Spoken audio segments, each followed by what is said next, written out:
welcome to the day one recap of the ultimate test between Australia and South Africa at the home of cricket, Lords. So, on a murky condition, early morning day in Lords, South Africa won an all-important toss and opted to bowl first.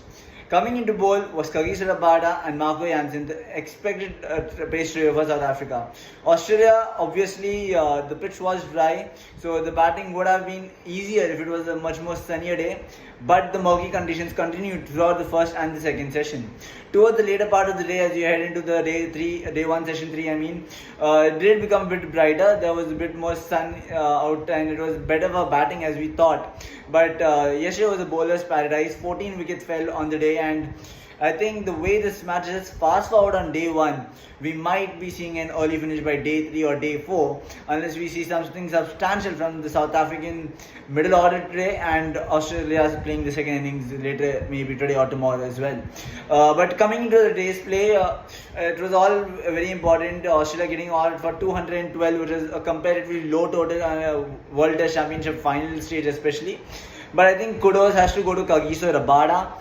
He got 5 wickets. He was pinpoint from the word to go in the morning session. Bowled at line and length, especially the first ball he bowled to Usman Khawaja where he beat the bat. That showed that the conditions is very, very tough for the batting side.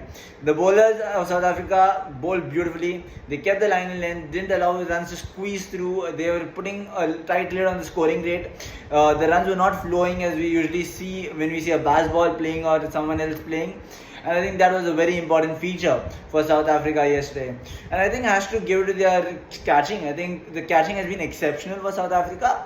Especially considering how tough it is, especially with the Duke's ball, because it's much more harder, especially when you start the play.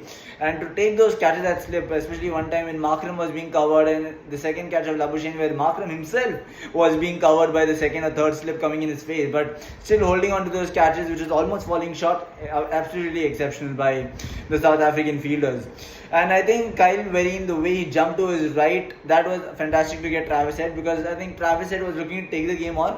Though they had lost 2 or 3 wickets early, the first ball he came and slashed and did a play and miss when he tried to cut the ball away. So that clearly shows that he was ready to take the game forward for Australia and ensure they get a good momentum, but that was not the case. Down the leg, flick, and straight to Kyle Vereen's gloves. So all in all, it was mostly a bowling day. It was 212 all out. Of course, it is not enough, especially when you bat first in a test match. But outstanding comeback by Australia. Their pace trio, they said, if South Africa can do it, we can do much better. And exactly that's what happened. They ended at 46 for 4 South Africa, and under a lot of reeling right now.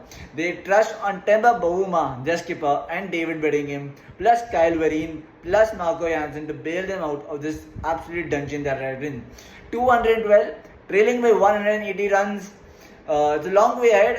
It was more of a traditional test match cricket which we saw on day 1. To be honest, it's quite fun as well, because you're seeing a lot of T20 action where you see 41 runs in 3 overs being scored. Here you come to Lords and you see 30 runs, just 30 runs being scored in 20 overs. That is an absolute treat for cricket fans. The way you leave the ball, the way you come forward and defend, the way of art of leaving of cricket we saw yesterday.